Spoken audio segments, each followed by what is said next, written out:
Hello farmers, இன்னைக்கு முடியல எதை பற்றி வரோம்னா ஐசிஎல் பிராண்டை சேர்ந்த ஜிங்க் எம்ப்ளஸ் அப்படிங்கிற ஒரு மைக்ரோநியூட்ரியன்ட் ஃபெர்டிலைசர் பற்றி தான் பார்க்க போகிறோம். ஃபஸ்ட்டு இதில் வந்து என்ன டெய்லிங் இருக்குது அப்படின்னு பார்க்கும்போது ஜிங்க் 39.5% எஸ்சி ஃபார்மெட்டில் இருக்குது. அதாவது சஸ்பென்ஷன் கான்சன்ட்ரேட் அப்படின்னு குறிப்பிடக்கூடிய ஒரு திக்கான ஒயிட் சொல்யூஷனாக இருக்கும். நம்ம இந்த ஃபெர்டிலைசரை பற்றி பார்க்குறதுக்கு முன்னாடி ஃபஸ்ட்டு இந்த ஜிங்க் டிஃபிஷியன்சி ஏற்பட்டிருக்கு அப்படிங்கிறத வந்து நம்ம எப்படி ஐடென்டிஃபை பண்ணலாம் அப்படிங்கிறத பற்றி சொல்லிடுறோம். ஃபஸ்ட்டு எந்த ஒரு பயிர்லையும் இந்த ஜிங்க் குறைபாடு ஏற்பட்டிருக்கு அப்படிங்கிற பட்சத்தில் அந்த பயிரில் இருக்கக்கூடிய எல்லா இலைகளுமே, அதாவது இளநிலையாக இருக்கட்டும் இல்லைனா முயற்சி அடைந்த இலையாக இருக்கட்டும், எல்லா இலையிலுமே இருக்கக்கூடிய நரம்புகள் மட்டும் நல்ல தெளிவான பச்சை நிறத்தோடு இருக்கும். ஆனால் அந்த ஒவ்வொரு நரம்புகளுக்கு இடையே இருக்கக்கூடிய இலையோட பச்சை திசுகள் எல்லாமே மஞ்சள் நிறமாக மாறி இருந்திருக்கும்.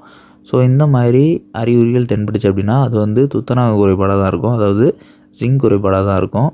இதை வந்து நீங்கள் முடிஞ்ச அளவு முயற்சி அடைந்த இலைகள்லேருந்து நோட் பண்ணாலே தெரியும்.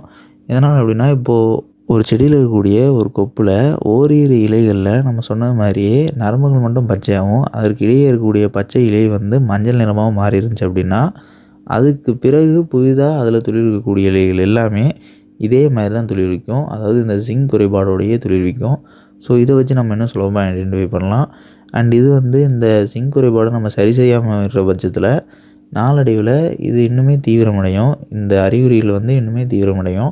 அது எப்படி அப்படின்னா, இப்போது நம்ம சொன்ன மாதிரி புதிதாக வரக்கூடிய இலைகள் எல்லாமே இந்த மாதிரி தான் காட்சியளிக்கும் அப்படின்னு சொல்லியிருந்தோம். அதாவது நரம்புகள் மட்டும் பச்சையாகவும் அதற்கிடையே இருக்கக்கூடிய பச்சை திசுக்கள் வந்து மஞ்சள் நிறமாகவும் காட்சியளிக்கும்னு சொல்லியிருந்தோம்.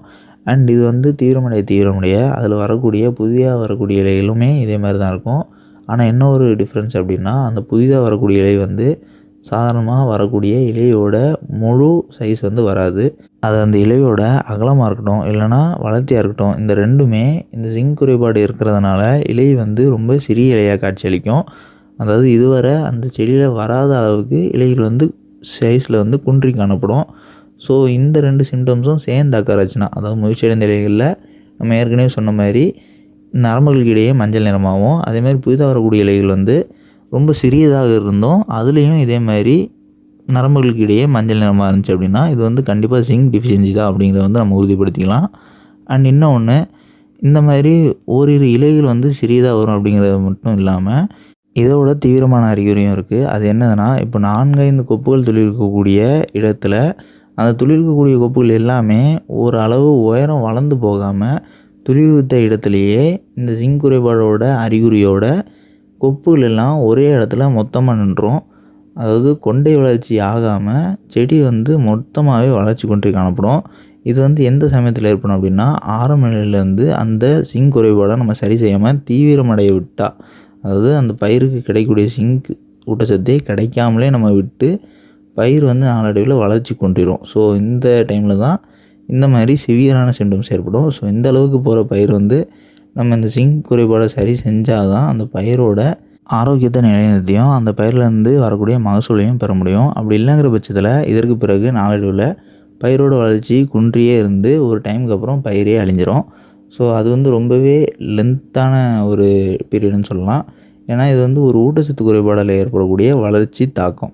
ஸோ அதனால் நம்ம சொல்லக்கூடிய அறிகுறிகளில் முதல் அறிகுறியே எந்த ஒரு பயிர்லையும் ஏற்படுத்தினாலும் நீங்கள் ஜிங்க் குறைபாடு தான் அப்படிங்கிறத உறுதிப்படுத்திக்கலாம். அதற்கு மேலே வெயிட் பண்ணுங்கிற அவசியம் கிடையாது. அதனால நம்ம வெயிட் பண்ணி இது இன்னும் தீவிரமடைகிறத உறுதி செஞ்சுட்டு அதுக்கப்புறம் ஜிங்க்குக்கான ஊட்டச்சத்து உரத்தை வாங்கி நம்ம பயன்படுத்துறதை காட்டிலும் ஆரம்ப நிலையிலேயே நம்ம பயன்படுத்தும் போது இந்த ஜிங்க் டிஃபிஷியன்சி ஏற்பட்டிருக்கிறதுக்கான ஒரு சைடு எஃபெக்டே பயிரில் ஏற்படாத அளவுக்கு நம்மளால் பார்த்துக்க முடியும். அதாவது பயிரில்னு கிடையாது, பயிர்னு நம்ம சொல்லும்போது அந்த பயிரில் மாற்றம் அடைஞ்சிருக்கக்கூடிய இலைகள் வந்து நம்ம ஊட்டச்சத்து உரத்தை பயன்படுத்தும் போது சரியாயிரும்.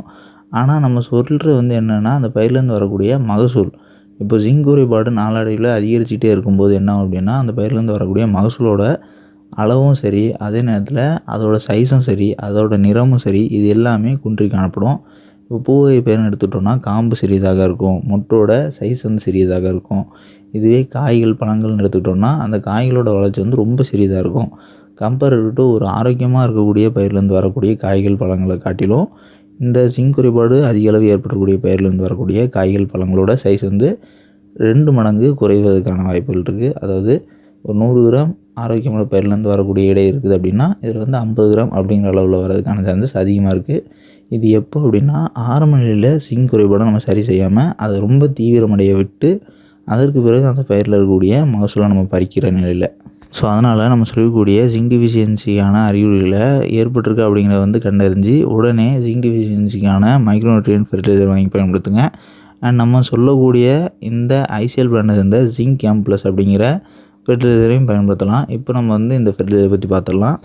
நம்ம வந்து வீடியோட ஸ்டார்டிங்லேயே சொல்லிட்டோம் இதில் வந்து என்ன டெக்னிக் இருக்குது அப்படிங்கிறது. இப்போ நெக்ஸ்ட்டு இதை பயன்படுத்துகிற மூலமா பயிர்களில் என்னென்ன நன்மைகள்லாம் ஏற்படும் அப்படிங்கிறத வந்து நம்ம ஒன் பை ஒன்னாக பார்த்துடலாம்.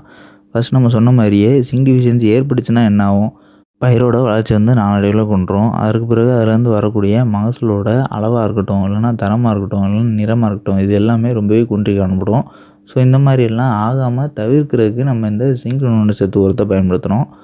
ஸோ அப்படின்னா இதை நம்ம பயன்படுத்துகிற மூலயமா அந்த ஜிங்க் குறைபாடு இருக்கிறது வந்து கொஞ்சம் கொஞ்சமாக ஜிங்க் கிடைக்க அந்த ஜிங்க் நுண்ணூட்ட சத்து கிடைக்க அந்த அறிகுறிகள் எல்லாமே வேனிஷ் ஆயிரும். அதாவது நாளடைவில் மறைஞ்சிரும். ஆனால் இது மறைகிறது வந்து முதிர்ச்சியடைந்த இலைகளில் 100% மறையாது, லைட்டாக தான் ரெடியூஸ் ஆகும். ஆனால் இதுவே புதிதாக வரக்கூடிய இளம் இலைகள் எல்லாமே முழுமையாக பச்சை நிறத்துக்கு மாறிடும். அண்ட் அதே நேரத்தில் நம்ம ஏற்கனவே குறிப்பிட்டது மாதிரியே ரொம்பவே தீவிரமடைந்த நிலையில் இந்த ஜிங்க் டிஃபிஷியன்சி ஏற்பட்டக்கூடிய பயிராக இருந்துச்சுனாலும் அந்த பயிரில் எந்த ஒரு பூக்களோ காய்களோ இல்லை அப்படிங்கிற பட்சத்தில் நம்ம அந்த ஜிங்க் டிஃபிஷியன்சி சரி செஞ்சோம்னா அதற்கு பிறகு அந்த பயிர்லேருந்து வரக்கூடிய மகசூல் வந்து ரொம்பவே தரமானதாக இருக்கும். அதாவது நம்ம இந்த ஐசிஎல் பிராண்டை சேர்ந்த ஜிங்க் ப்ளஸ் அப்படிங்கிற ஃபெர்டிலைசரை பயன்படுத்தும் போது ஒரு 2 ஸ்ப்ரே கொடுத்ததுக்கு பிறகே அந்த பயிரில் வந்து புதிய துளிர்கள் எடுக்க ஆரம்பிச்சிடும். அதற்கு பிறகு கொஞ்சம் கொஞ்சமாக அந்த பயிர்லேருந்து வரக்கூடிய மகசூலோட தரம் வந்து ஒரு ஆரோக்கியமான பயிர்லேருந்து வரக்கூடிய மகசூல் அளவுக்கு ஈடாயிரும். 100% ஈடாகுது. எதனால் அப்படின்னா ஜிங்க் டிஃபிஷியன்சி ரொம்ப அதிகரித்து காணப்பட்டிருக்கக்கூடிய பயிர் வந்து ஒரு ஸ்ட்ரெஸ்ஸுக்குள்ளாயிருக்கும், வளர்ச்சி குன்றி காணப்பட்டிருந்திருக்கும். ஸோ அதனால் முதல் காய்ப்பு வந்து 100% ஆரோக்கியமான பயிரில் இருக்கக்கூடிய மகசூலுக்கு ஈடாகலைனாலும் ஒரு 80% வரை ஈடாகும், ஒரு 20% தான் லெஸ் ஆகும். ஸோ இந்த மாதிரி நடக்கிறதுனால இந்த ஜிங்க் ஃபெர்டிலைசர் பயன்படுத்துகிற மூலயமா பயிர்லேருந்து வரக்கூடிய மகசூலோட தரமாக இருக்கட்டும், நிறமாக இருக்கட்டும், அளவாக இருக்கட்டும், இது எல்லாமே அதிக அளவு கொண்டு வர முடியும். ஸோ இது வந்து ஒரு இன்டைரக்டான ஈல்ட் என்ஹான்சர்னு நம்ம குறிப்பிடலாம். அதாவது எப்போ அப்படின்னா எந்த ஒரு பயிர்லையும் ஜிங்க் குறைபாடு ஏற்பட்டிருக்கக்கூடிய நிலையில் இருக்கும்போது அந்த பயிரில் இந்த ஜிங்க் குறைபாடை சரி செய்கிறதுக்கு இந்த ஃபெர்டிலைசரை பயன்படுத்துகிற மூலிமா அது ஃபிக்ஸ் ஆகுறது மூலிமா அந்த தேவைப்படக்கூடிய ஜிங்க் வந்து பயிருக்கு கிடைக்கிறதுனால அந்த பயிர்லேருந்து வரக்கூடிய பூக்கள் காய்கள் எல்லாமே ஒரு நல்ல அளவில் வரும், நல்ல தரமானதாக வரும். அண்ட் இந்த ஜிங்க் ஃபெர்டிலைசர் பயன்படுத்துகிற மூலிமா பயிர்களில் இன்னொரு அட்வான்டேஜும் இருக்குது. அது என்ன அப்படின்னா எந்த ஒரு பயிர்லையும் ஏற்படக்கூடிய எந்த ஒரு பூஞ்சான் நோயாக இருக்கட்டும் சுலபமாக பயிரை தாக்காத அளவுக்கு பயிரோட இயற்கை எதிர்ப்பு சக்தியை இது வந்து அதிகரிக்குது. ஸோ அதனால் எந்த ஒரு பூஞ்சான் நோயும் சுலபமாக பயிரை தாக்காது. ஸோ அதனால் பூஞ்சான் நோயை தாக்காது அப்படிங்கிறது அர்த்தம் கிடையாது, தாக்கும். ஆனால் ஒரு இனிஷியலாக ஒரு 25% கீழே அஃபெக்ட் ஆகக்கூடிய பூஞ்சான் நோயாக இருக்குது அப்படிங்கிற பட்சத்தில் அந்த பூஞ்சான் நோயை எதிர்க்கிறதுக்கான எதிர்ப்பு சக்தியை இந்த ஃபெர்டிலைசர் வந்து பயிருக்கு கொடுக்கும். நெக்ஸ்ட் இதோட டோசேஜ்னு பார்க்கும்போது 1 லிட்டர் தண்ணிக்கு இலைவெளி தெளிப்பாக பயன்படுத்தும் பட்சத்தில் 1 ml-லேருந்து 1.5 ml வரை பயன்படுத்தலாம். அண்ட் இதுவே சாயில் ட்ரென்ச்சிங்காக நீங்கள் பயன்படுத்துகிறீங்க அப்படிங்கிற பட்சத்தில் ஒரு ஏக்கருக்கு 2 லிட்டர்லேருந்து 4 லிட்டர் வரை பயன்படுத்தலாம். இந்த 4 லிட்டர் அப்படிங்கிறது வந்து நம்ம ஃபஸ்ட்டு சொன்ன மாதிரி அதிக அளவு ஜிங்க் குறைபாடு ஏற்படக்கூடிய பயிர், அதாவது எல்லா பயிர்லேயுமே வளர்ச்சி ரொம்ப குன்றி பூக்களாக இருக்கட்டும் காய்களாக இருக்கட்டும் எல்லாமே ரொம்ப தரமற்றதாக இருக்குது அப்படிங்கிற பட்சத்தில் அவங்க தான் ஒரு ஏக்கருக்கு சாயில் ட்ரென்ச்சிங் பண்ணும்போது 4 லிட்டர் பயன்படுத்தணும். இது இப்போ தான் இனிஷியலாக ஜிங்க் டிஃபிஷியன்சி வந்து அக்கறாக ஆரம்பிச்சிருக்கு ஏற்படுது அப்படிங்கிற பட்சத்தில் அவங்க 2 லிட்டர் ஒரு ஏக்கருக்கு சாயில் ட்ரென்ச்சிங் பண்ணால் போதும். அண்ட் இந்த ஜிங்க் ஃபெர்டிலைசரை பயிர்களுக்கு எத்தனை நாளைக்கு ஒரு முறை ஸ்ப்ரே பண்ணலாம் அப்படின்னு பார்க்கும்போது 10லேருந்து 14 நாட்களுக்கு ஒரு முறை தொடர்ச்சியாக பயன்படுத்தலாம். அண்ட் இது வந்து தொடர்ச்சியாக கண்டிப்பாக பயன்படுத்தணுங்கிற அவசியம் கிடையாது. எப்போ ஏற்பட்டுருக்கக்கூடிய ஜிங்க் டிஃபிஷியன்சிக்கான அறிகுறிகள் எல்லாம் விலகுதோ அதுவரை கண்டிப்பாக பயன்படுத்தி ஆகணும், அதற்கு பிறகு பயன்படுத்தணுங்கிற அவசியம் கிடையாது. அண்ட் இதுவே சாயில் ட்ரென்ச்சிங்கை பயன்படுத்தும் போது எத்தனை நாளைக்கு ஒரு முறை சாயில் ட்ரென்ச்சிங் பண்ணலாம் அப்படின்னு பார்க்கும்போது 25லேருந்து 30 நாளைக்கு ஒரு முறை சாயில் ட்ரென்ச்சிங் பண்ணலாம். இதனால் பயிர்களுக்கு எந்த ஒரு பாதிப்பும் ஏற்படாது. அண்ட் இதோட கம்பேட்டபிலிட்டின்னு பார்க்கும்போது இதை வந்து நம்ம மற்ற எந்த ஒரு பூச்சிகள் கூடயும் சரி பூஞ்சான குழிகள் கூடயும் சரி நுண்ணூட்ட சத்து மருந்துகளையும் சரி சேர்த்து பயன்படுத்தலாம். இதனால் பயிர்களுக்கு எந்த ஒரு பாதிப்பும் ஏற்படாது. அண்ட் இதை வந்து எல்லா வகையான பயிர்களுக்குமே பயன்படுத்தலாம். எந்த ஒரு காய்கறி வகை பயிராக இருக்கட்டும், பூ வகை பயிராக இருக்கட்டும், பழ வகை பயிராக இருக்கட்டும், எண்ணெய் வித்து பயிராக இருக்கட்டும், தானிய வகை பயிராக இருக்கட்டும், எல்லா வகையான பயிர்களுக்குமே நம்ம சொல்லியிருக்கக்கூடிய ஜிங்க் குறைபாடு ஏற்பட்ட பட்சத்தில் இந்த ஃபெர்டிலைசரை நம்ம சொன்ன அளவில் பயன்படுத்தலாம்.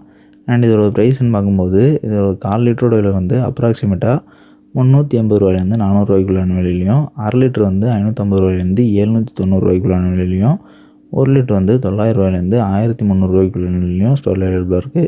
ஸோ தேவைப்படுறவங்க தேவையத்தால் வாங்கி பயன்படுத்திக்கலாம். அண்ட் இந்த வீடியோவில் டவுட் இருந்துச்சுன்னா கமெண்ட் பண்ணுங்கள். இந்த மாதிரி வேறு எந்த நுண்ணூட்டச்சத்து உரத்தை பற்றி தெரிஞ்சுக்கணும்னு வச்சிங்கன்னா அதோட பேரையும் மறக்காமல் கமெண்ட் பண்ணுங்கள். அண்ட் நம்மளோட அக்ரிகோ சேனலோட சோஷியல் மீடியா பிளாட்ஃபார்ம்ஸோட லிங்க்ஸ் எல்லாமே கமெண்ட் பாக்ஸில் பண்ணிக்கிறோம். ஸோ அதை கிளிக் பண்ணி ஃபாலோ பண்ணிக்கங்க. அண்ட் லாஸ்ட்டாக நம்மளோட செகண்டரி சேனலான அக்ரிகோ ஷார்ட் சேனலை வந்து இந்த வீடியோட கொலாபரேட் பண்ணிக்கிறோம். ஸோ இந்த வீடியோ பப்ளிஷ் ஆகக்கூடிய சேனல் ப்ரொஃபைலை நீங்கள் கிளிக் பண்ணி அப்படின்னா அதில் வந்து 2 சேனல் ப்ரொஃபைல் காட்டும். ஸோ அதில் அக்ரிகோ ஷார்ட் சேனலையும் மறக்காமல் சப்ஸ்கிரைப் பண்ணிக்கங்க.